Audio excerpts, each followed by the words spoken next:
Another episode launching this morning is with my fellow Irish basketball podcast creator, former teammate of mine, current Aina star.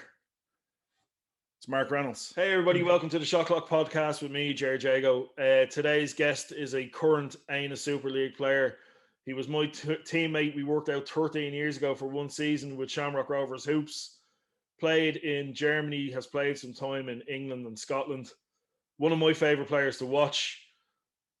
He's a Karl Malone, I think. That's who I always equate you to, Mark, is Karl Malone. He's a hard-nosed worker. So welcome to the podcast, Mr. Mark Reynolds. How are you, buddy? Oh, grand, good. I mean, you're going to say I play like Karl Malone, I'll take that. I actually heard a stat the other day that he actually one of the top scorers in the NBA ever. Yeah, like second. He's second. Yeah. It's crazy. Yeah. I wish I had his physique, I'll be honest with you, but I'll take the compliments. Yeah. So, look, I've started every podcast during this weird and wonderful time with the same question. How's COVID been treating you? Yeah, grand. I mean, like, to be honest with you, everything was like cool until the last one. And in January, there was a week there in January, and I was just like, I am fed up with this. Like, I've had enough of it. I was like, I hadn't struck me in all that time last year. And then it came to January, and maybe it was, everyone was like, oh, maybe because of the cold weather and it's dark. And there was just a week there. I was like, do you know what? I'm fed up with this. Like, I don't really want to do it anymore. And then it kind of came out of that, and I was like, you know what? You can see the light at the end of the tunnel. And then we kind of got extended to February, and now it might be April. But like, they might push it down the road, but then eventually we'll have the vaccines out and it'll be fine.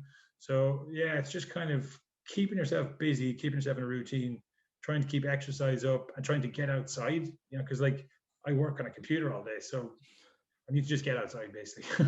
Yeah, it's tough. It's tough going though. And obviously during the lockdown, you, like me, you've launched your own podcast. I did, yeah. So I was watching too many Gary V videos. Is that how you watch? Garrett McGuire actually spoke about Gary V to me the other day, and I've started to follow him on Instagram. Inspirational guy. He's class. Like, he said that kind of changed me? He's like, if you ever go into, I may have said this on a different podcast as well, but if you ever go into an old folks home and you just talk to them about their regrets, and I was like, I had this idea that, do a podcast. And I know they're kind of trendy at the moment anyway, but I did really want to do something. I felt like there wasn't enough coverage of people's stories in Irish basketball. So I was like, there's always that fear of like, oh, I'm going to do it, and people are going to be like, what the hell's he doing? Then I was just like, who cares, right? Just do it and see how it goes. So that's what I did. Just started it off. Just jumped in. Well, I've tuned into every episode, and I know that you've switched tracks a little bit. You're going with something new. Yeah. I kind of not that I got bored of the old format, but the season was starting up. Of course, it didn't end up happening. So I thought, let me change up the format because people won't be as available. So I thought I'll try something that's a bit more kind of like a chatty, showy type thing. So I'm just trying to do that. And again, I've struggled to find the time to do the editing because it takes a while. But so I'm struggling with the what they call the cadence, to try and get out every week. So I'm still trying to find the time to do that. But I really enjoy it when I do it. Like, it's just a lot of fun. I get a great kick out of it. So well, look, I started this one because I'm a selfish bastard, basically, and I wanted to talk to my friends about basketball. And I said, you know what?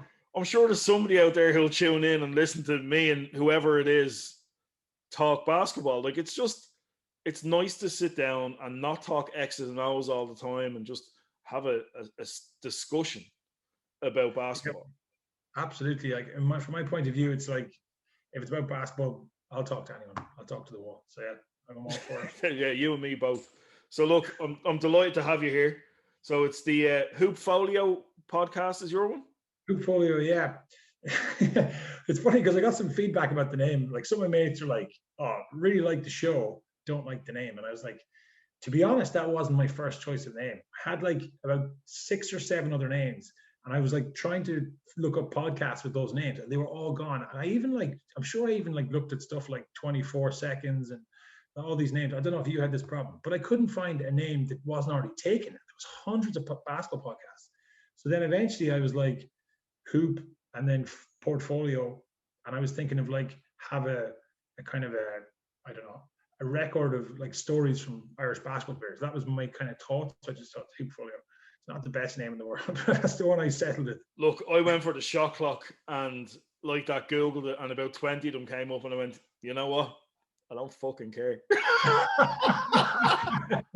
That's so funny that I was like, I don't care. People will find me. If they can't find me, hey, it's your loss. You know? Yeah, yeah. I didn't even realize that. Yeah, I didn't even think of that. Because I was like, shot clock. I should have looked that up.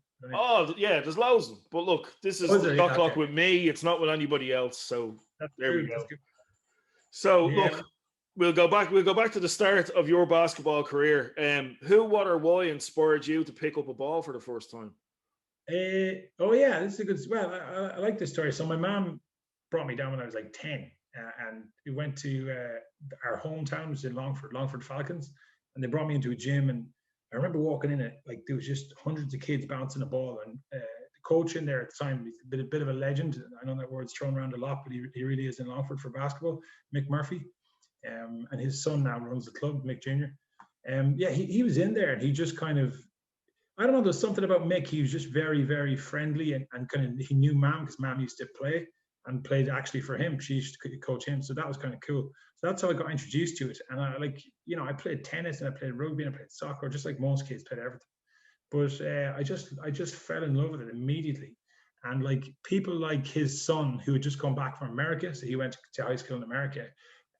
Him and like guys like Trevor Smullen, like after a few years in there, you'd see these Easter tournaments, the Longford Easter tournament that some people will know.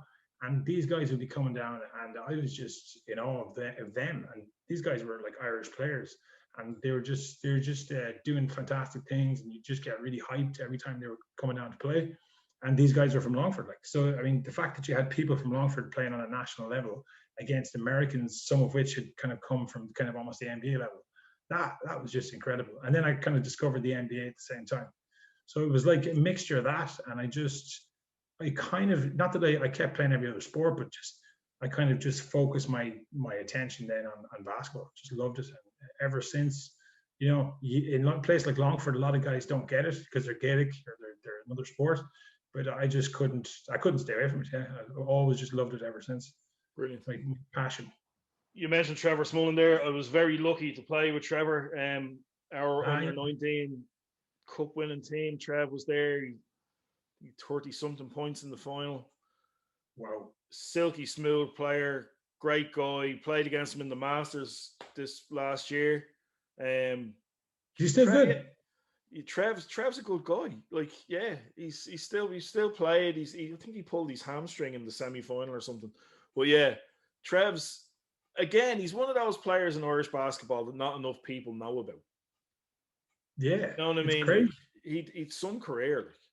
And is he involved with Longford football now? Was he strength and conditioning or?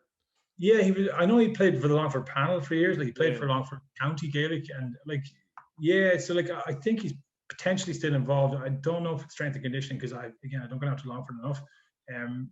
I think that must be a newer thing as well because Phil, my brother, was on the team there and he wasn't involved at that point. At one point, that was like about 10 years ago now. So maybe he's involved now. Potentially could be.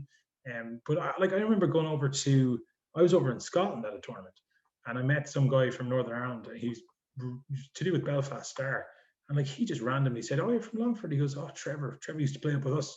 He goes, "Absolute legend up at Star." He was like 50 points a game guy, like total and beast. And he had no left hand. Trevor Smullen had no left hand. Yeah, and could still give you a 50, one-handed, like unbelievable. Yeah, yeah. What I used to love, like they were just like back in the day. It was just like these guys were. I don't even know if people are trying to score 50 anymore. Like back in the day, it was like, they'd come in and just the confidence and how aggressive they were on offense. Some of these, like back in the 90s, that was the thing. Like you get Irish players who just go in and just be trying to score as many points as possible. I feel like nowadays it's very much more structured, and coaches wouldn't even almost allow those kind of bad shots. But a lot of Trevor shots, if I remember correctly, they weren't textbook good shots. Like shot selection, you would argue that they're really bad, but he could just score the ball. I just remember that. Yeah. He'd take difficult shots and he'd make them. So that was very, very true. Yeah. So you play with Aina now. Your first season with Aina was probably their most successful cup final, which we won't talk about, and also a third place finish in the league, which was incredible. I got to watch you guys most weekends. It was my sanctuary over the weekends, was to go and watch some friends play ball, which was great. I didn't realize how much I'd miss it, but like I missed those nights in the Aina gym with the watery tea and the buns, and I can't wait till we're back there again. But I want to ask you this: who's been your favorite teammate and why? Oh yeah. Okay, I'll go for Aina because I guess that's the most recent, and people might know those guys. Favorite teammates, and I have to say, really like Steph actually. I don't know what it is, and maybe it's obviously he's a fantastic player, but he's a really nice guy. Kind of a quiet guy off the court, doesn't say too much. He's quite serious sometimes, which kind of cracks me up. But then he'll come out and he'll just like make you laugh with something silly. So he's kind of quiet, but I really enjoyed playing with Steph and getting to know Steph. Who else? The obvious one is Neil Lynch. Like, me and him clicked immediately because he's a big mouth. I kind of like people with sense of humor. He's full of life. So probably Neil. Yeah, Neil. And everyone on the team is great. Like, you don't have a bad soul on the team. But yeah, I'd say Neil and Steph, the two guys I really got to know. Yeah, two good guys as well. Two good guys. Yeah. So your time in the Super League has been short. I just realised this now. Like I said to you off camera, I feel like you've been around forever. You know what I mean? But like, we played together 13 years ago. I got to watch you play all last season. But the in-between bit is blurred for me because I always just feel you were around. But yeah. It's kind of a weird one for me too, because I kind of feel the same. But it was always, as I think I mentioned to you, I left when I was 18, went to Scotland. Then I was in Germany for a year. And then I was in Durham for a year. I played there in BBL. And then I went to London for years and played in the National League kind of circuit there for about 3 or 4 years there. So I was playing in these different leagues, played in the Scottish League as well. And like, I would come back during the summer and I'd play in all the scrimmages, and I would see the Irish lads and I'd know the main guys in all the scrimmages.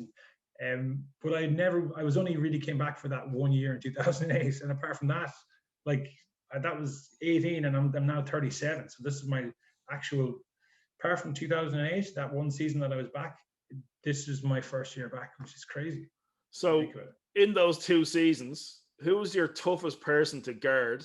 And then likewise, who worked you the hardest when you were on offense? Oh, definitely Jason. I can have to say that straight away. Like, even from just those 2 years, Jason is not only is he strong, but he's physical, and he kind of he's smart about, he like, as soon as he gets down towards the key, I'm already like on high alert because he's just really good at using his body. And if he gets position, he's 6'10". Like, I really shouldn't be guarding Jason. So you should have someone there who's actually a 5 that's meant to be guarding him. So for me, that matchup is tough, and he knows it too. Like, it's like me guarding someone who's 4 inches smaller than me, 6'2". Like, it's over. Like, night. So like, I mean, I can just about manage to get away with it because I've got enough experience guarding bigger guys. But even then, it's a struggle. So like, Jason's tough for me. Like, imagine me guarding a 6'2" guy. Like, I'd be asking for the ball every single time I score. It wouldn't happen. So like, I mean, the fact that I'm guarding him 6'6" and he's 6'10", and he's heavier than me and bigger than me, that's a tough matchup for me.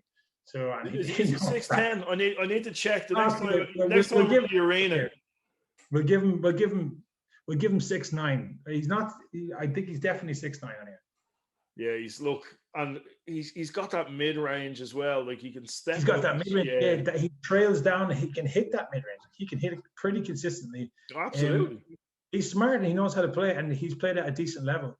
So like, and even on defense, like, I don't think people give Jason enough credit on defense. Like, he stands, but he kind of gets his body in there and he gets decent position. He's feet are quicker than you think.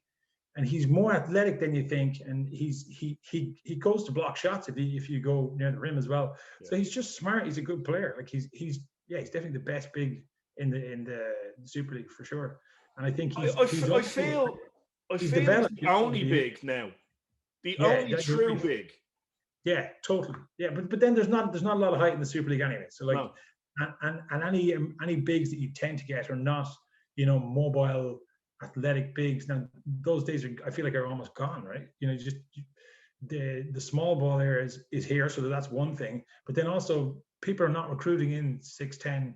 They don't exist in the Super League. They're maybe in the BBL, but not. Like going back to when, like, the 90s, 80s, 90s into the early 2000s, when you were bringing Americans in or bringing Bosmans in, you were looking for the 6'8", 6'9", 6'10" bodies. Right. You know what I mean? Whereas if you look now, like you guys brought in a guard with Josh. Then you brought in like Marco, who was a stretch 4. He's basically saying, or a 3. Yeah. Marco could play a 3. Yeah. He's really, you know what I mean? So like even like Towns with Temple Oak was a 4. Puff, 4, yeah. Puff was a 1-2. So but we brought 2 guards in. Like, look at us. We could have tried to get a big last year, like an actual 5. Like that would have suited us better. But instead, we kind of had like me, and I was doing a 5. But I mean, probably because there's not a lot of size on the other teams, we can get away with that. Yeah. But the problem is against Temple Oak, that's a bit of a mismatch. So they can exploit that. Now it was close games both times. Like we definitely could have done things to win the game, but they have an advantage there because they can throw the ball inside, and they've got shooters like Neil Randolph. So if we're collapsing in on Jason and he's causing a problem, that's going to bring the defense in. And then you have a guy like Neil or some of their other shooters. Kick it out to Larkin. Larkin's coming straight down the middle of the key. Like, Larkin's a problem transition, and he's good on cuts and stuff. Like he murders it in Chris Arcilla, young Chris as well, lightning quick. Yeah. So like Temple Oak were a tough matchup for us. We were tough for them, but they got the better both times. I think they're just they had us figured out a little bit before we figured them out. So I think if we had got them again now, if there had been a season this year, it would have been very interesting. Definitely. You know what I mean? Definitely. Everybody's a year older, a year smarter, a year slower. You know what I mean? Yeah.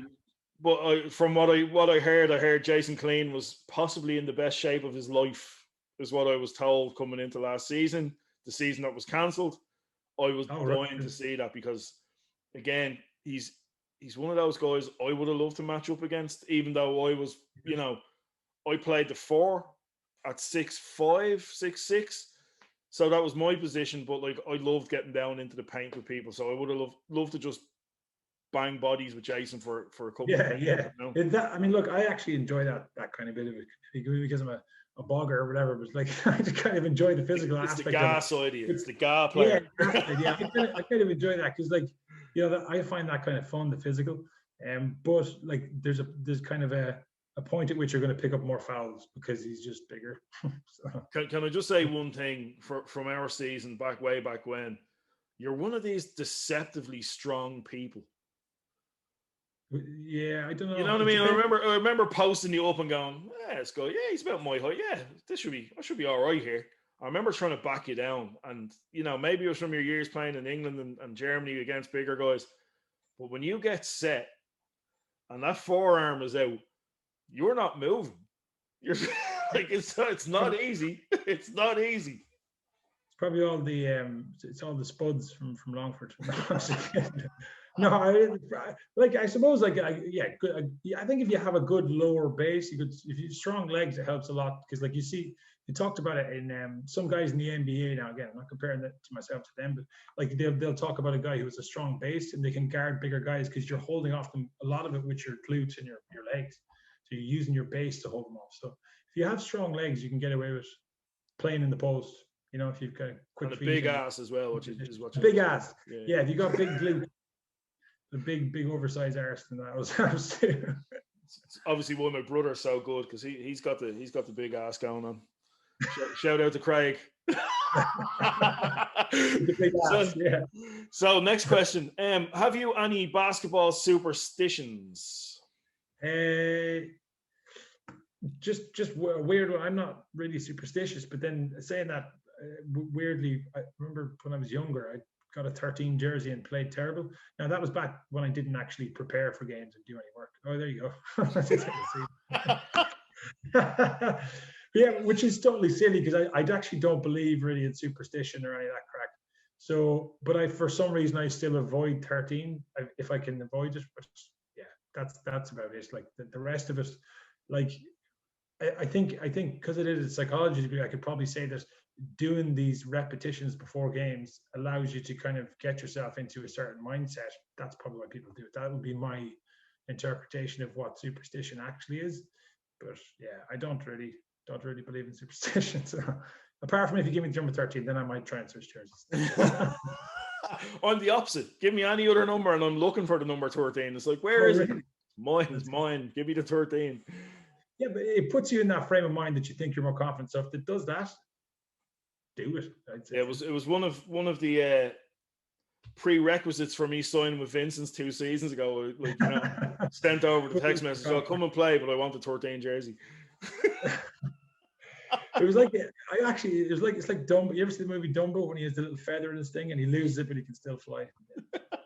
What a beautiful Disney analogy! This is the first Disney analogy. I've got loads of Brilliant, nice one, Mark. So, look, I watched the last episode of your podcast with Puff and Neil Lynch, the Sucking Diesel, sitting around the table chat show, and your intro was so interesting because, you know, you were showing your new set and you'd your TV for the logo and you'd, you know, a ball that you'd stolen from somebody. I think it was Dundalk IT, maybe borrowed. Sorry, and you picked up a pair of Kyries, I believe. Was it you'd bought yourself? Dude, I don't even know what make they are. I just saw them. I was like, they're balling. I'm going to get a pair of those. Just hit the order button. They came and they just cut the heels off. I actually was bleeding first day I wore them. And I was saying, oh, maybe I'll wear them in, and I never did. And then I thought they look pretty cool. I'll just throw them up behind the TV, in front of the TV. So here's the question: Mark Reynolds can phone any company in the world to make a Mark Reynolds edition shoe for the rest of your life. What shoe are you playing in until the end of your career? Any shoe in history type thing. Anything you want. I'd love to pick something different, but it's got to be like the Jordan 11, the Space Jam ones. Jordan 9s were the Space Jams. With the black and the white. Right. Hold on. I need to look this up now. I thought it was Jordan 11. Well, maybe it's Jordan 9s. I thought it were 11s. Because basically, I actually read this book. Someone gave me this really cool hardback book as a present, and it was about Jordan's shoes. And they were talking about how he actually. No, not them. No 11s. No, they're clumpy, man. They're my all-time favorite shoe. Oh no. Okay. Well, no. Like I mean, it's all. Jordan 11s. Oh, Yeah, exactly. Yeah, those are the best. But the interesting part was I read this book and he worked with a guy called Tinker Hatfield, which is a really memorable name. That's the reason I remember. And this guy basically came up with Jordan designs, and they based it around a race car, and that's how the Jordan 11 came about. It's actually, if you look at it, it kind of has the same. I don't know if it's dimensions as a race car, but the idea was that it would be kind of styled like a race car. Yeah. And I looked and I was like, that's probably why I like it. It's got those smooth curves and it's just really nice shoe. Do you remember the Kobe ones that were based on the Audi TT? No, it sounds like you're making that up now. No, I swear to God, the Kobe ones. So this was Kobe when he was with Adidas. The Kobe ones were designed around the Audi TT car. And the Karolenkos were designed around the Skoda, was it? Around the Lada. No, but that's a true story. They were designed around the Audi TT. Yeah, but the Audi TT is nice, actually, in fairness. So I didn't know that. Okay. Yeah, but that's clearly, that's just another example of Kobe, rest in peace, copying Jordan, which is cool. You're going to copy somebody. Might as well be Jordan. Controversial. No, come on, look, everyone knows that he did. So. Yeah, very true. Very, very true. Right, so it's you and 4 others going to a pickup game. Players you've played with or played against in the Irish Super League. Who are you bringing with you? Ooh, so this could be going back. Whenever. So, question: Irish born or American? No, up to you. All right, so not Phil Taylor. We'll start there. I don't know if Phil's watching, but I really hope he is. We used to go back and forth a lot, slag each other.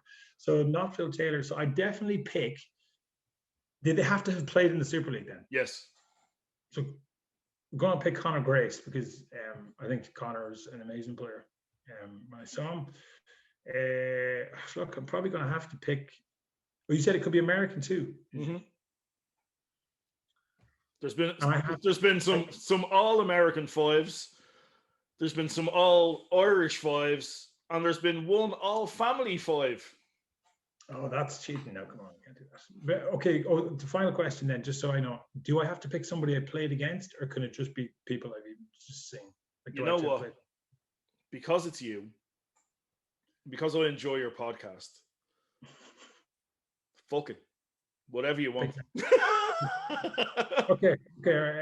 She just changes the lineups a lot. If I can pick anyone at all, because that's tough. Do you know who I watched the other day? I watched one of like kind of your era. Let's just say your era. Nice. It might have even been before your era. Who's Ballina? Diora Marsh. He's got to be all time in the lineup, right? Yeah. So let's say you put Diora Marsh at the. It was weird because when I watched him play, like I guess he's a 5, but he could be a 4, right? He could be like a. Yeah, he's probably point guard in the States. Like it's just one of those weird things. Diora Marsh is a beast, and I remember he came down to Longford when I was just starting off and played in kind of like a camp, like the All-Star game, and he was still like ripping the rim off, and he was probably in his late 30s, maybe 40s.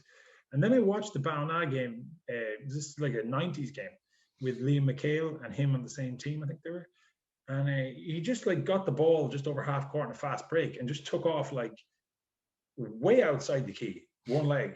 Yeah. And absolutely like. Oh, the Oracle. Yeah. His head was at the rim. Out of the gym. Back in the 90s, yeah, but I didn't know. He just glided. Like he was just like 2 steps, real smooth, like just he was beautiful. Silky. Yeah, silky. And I didn't know he could jump like that. And like, you know, he was in the Irish League. So I'm going to have to pick him because I've not seen anything like that in the Irish League since or before. And this was an old tape. This wasn't like nice, gleamy footage. It was the 91 final. Was it Ballina against? It just came out recently in that group. Yeah, it was on YouTube. I've seen it, yeah. Really good, actually, to go back and be able to watch that. It's crazy how good. I didn't realize how good McHale was. Is it Liam McHale? All time. Yeah, so maybe I'll put McHale there. That's tough, actually. Because then you can take down some cards there. Okay, so this is actually really tough. So I'm going to put Diora Marsh. I'm going to throw Jason there because I played against him. So him at the 5. I'll put Diora Marsh at the 4. Probably missing a ton of people there. Where are you playing, at the 3? No, I'm not going to put myself in there. It's you and 4.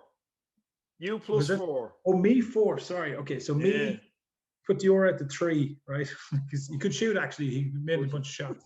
I'll put me at the 4. Jason at the 5. God, I'm giving Jason way too much credit here. And then who have I got? So I've only got 2. Grace. You need one more. No, Conor. Okay, yeah. Conor's getting Conor Grace at the 2. Conor Grace at the 2. Okay. Shooting guard.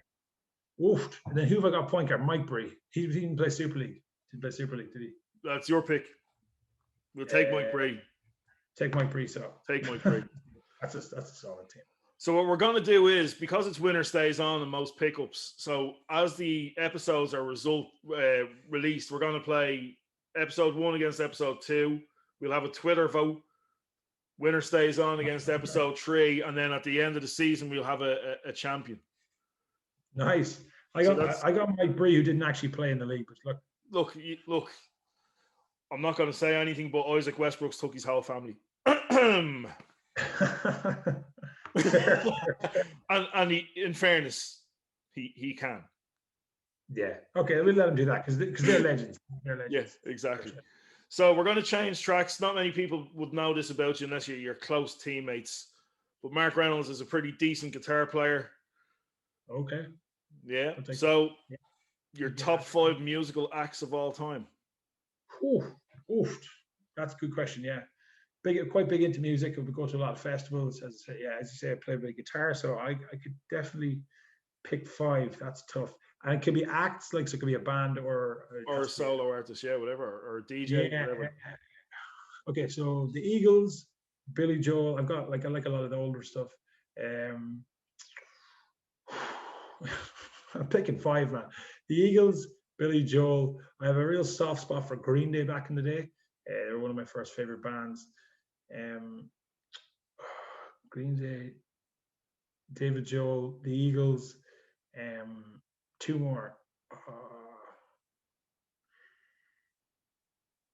That's tough. I'm trying to just pick two more. I didn't. I should have wrote these out. I didn't realize it'd be this tough. Uh, oh, his name is gone from my head. That's how much I like him. Okay, I'll pick another person. Elton John's pretty amazing, so I'm gonna have to put him in. This isn't probably my top five. There's people I'm forgetting, and then the final one, I'm gonna pick like a folky person or something like that. There's a guy called Ewan McLennan, who's a folk artist that you wouldn't really know unless you're into folk. He's Scottish. He does like a lot of trad roots kind of music. So if you want something different, Ewan McLennan sings in a really Scottish brogue. Beautiful. There you go. We'll give that a go. So following on from that now, this is an even tougher one for you. You're the DJ. What three songs are we warming up to right before tip off? World's Greatest? No, that's too cheesy. I'm just kidding. You know, that's no, that's a joke. Call on Me? No. Okay, so I'm going for the World's Greatest. Call on Me, and then I'm going to go for Another One Bites the Dust. There you go. Three interesting songs.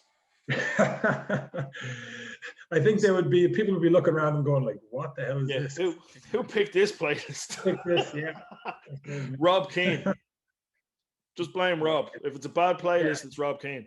I'll just say, yeah, it's just Rob Keane. So, what advice would you give to 16-year-old Mark Reynolds if you could sit him down right now?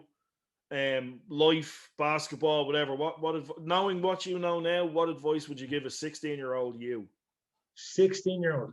I tell him in about a year you're going to grow from 5'7" to 6'6". So keep playing basketball.